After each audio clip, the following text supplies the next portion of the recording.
I had it all. I had, the yachts, the private jets, the mansions all over the world, $5,000 bottles of wine. Yet the truth is I was never happy. Number one was money. Number two was power. Number three was sex. Number four was drugs. Number five was family. That's some pretty, excuse my French, some pretty screwed up values. I had lost everything. I lost all my money, my freedom, my family, most importantly, my self-respect. When I look at the board, one thing I always remember that bulls make money, bears make money, but pigs get slaughtered.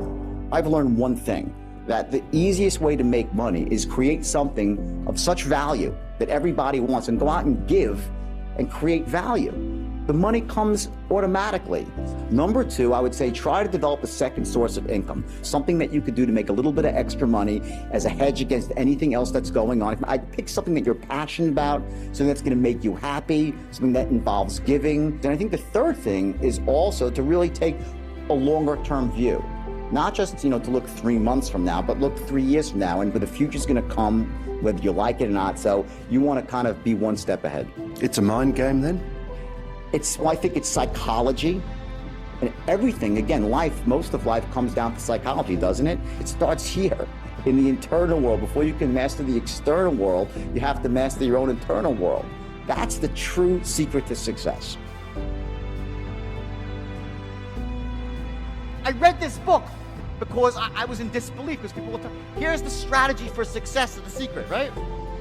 Go into your house, into a quiet room, and you close the lights, draw the shades, and sit on a couch and visualize a big fat check.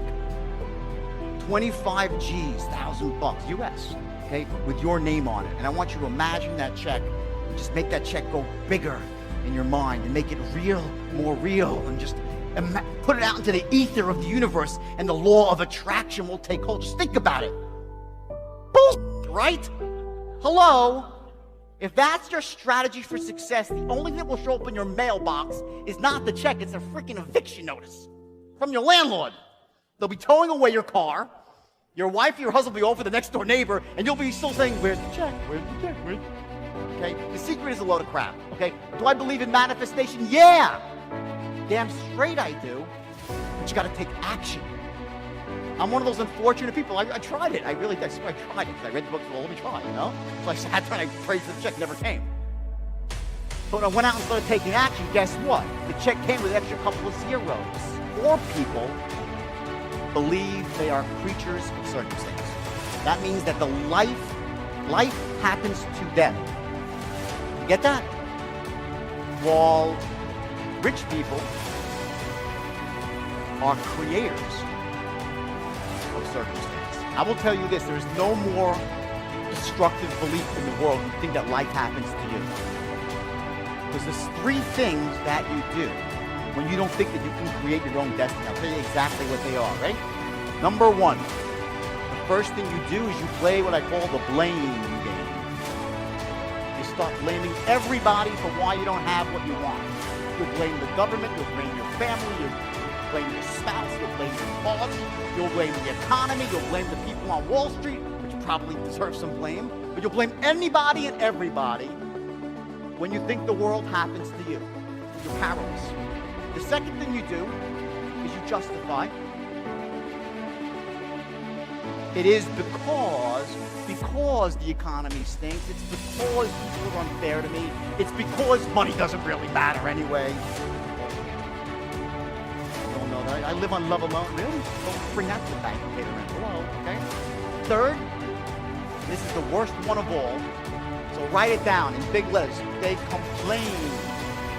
I hate these people. You know why? I'll tell you why. Because I do believe in some laws of the universe. I do.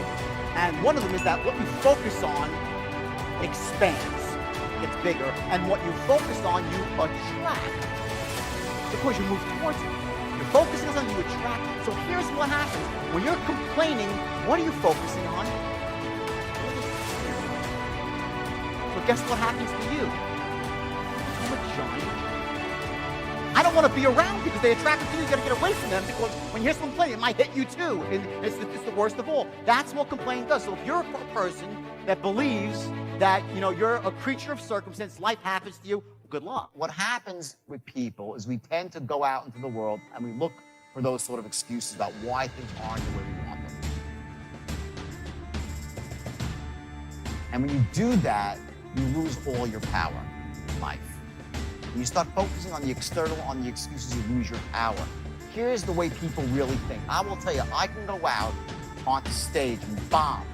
You go out there and you just bomb, right? And people will respect you for going out there and trying your hardest. It's not how you actually perform that earns you the respect of your peers. It's the fact that you went out and actually did it. That's the difference. So if you're out there right now and you're a new salesperson or you're struggling as a salesperson, there's no embarrassment in the struggle. There's just not. The embarrassment is in quitting. The embarrassment is in not trying your hardest. Entrepreneur who's looking to start a business. Well, if you can't sell, if you can't influence, if you can't persuade, good luck trying to get your business off the ground. I'm not talking about just your customers. I'm talking about the bankers, the people with venture capitalists, your vendors, your credit card processor, the people who work for you. How do you get people to work for you excited? How do you get them excited? How do you get them to want to buy into your vision? At the highest level, what sales really is the transference of emotion. And the emotion you're transferring is this emotion of certainty. That someone feels certain, yeah, it's a good thing, it's going to help me, it's going to fill my need. When you're an entrepreneur and you're trying to start a business and you're recruiting people, well, you're selling people on your vision for the future, your vision for this company. If you can't do that, good luck trying to get great people to work for you. It's nearly impossible, which is why you always see, the people, they say, oh, he's a visionary. Well, that's true, but typically not only are they visionaries, they also possess the ability to sell the vision to other people, to inspire them, to motivate them. So selling is not just like, people think of selling, oh, well, I'm not a salesman, I don't need to. Well, yes, you do. You need to learn how to influence. How about trying to get your kids to make their bed or do their homework or believe in the value of education? How about trying to get a landlord to give you a reduction on your rent or to extend the lease the way you want? How about trying to negotiate terms? You understand, it cuts to everything. So I always look at this and say, when I say I cracked the code on influence, what I really did essentially was I was, by working backwards almost, by saying I'm going to start at the end and go to the beginning, say what has to happen before someone says yes. I was able to take that and put it into this system that took the no-name, talentless guys and turned them into millionaires. My message is this: there's only one way to get rich, and that's quick. That's not a get-rich-quick scheme, though. The world's too expensive to get rich slowly. But what I mean by getting rich quick is that there are certain things you have to know on the inner game of wealth, how you manage your emotional state, your beliefs, your standards, your focus, and in the outer game, entrepreneurship, sales, marketing, how to develop multiple streams of income. Once you, takes time, that's where the hard work, a lot of hard work goes into getting this lined up and that lined up. But once you have it all lined up and you've done the work, then you can make money very, very quickly. So it's not a scheme, but you gotta get rich quick and you have to put the work in. I say, if you don't wanna work hard, good luck. I mean, I don't know any rich people that don't work really, really hard.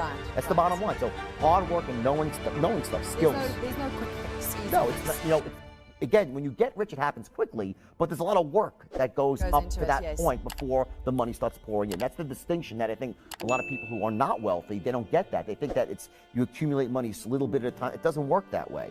You work, don't get the result, and bam, one last piece of the puzzle clicks in, whether it's not knowing how to close, and all happens quickly.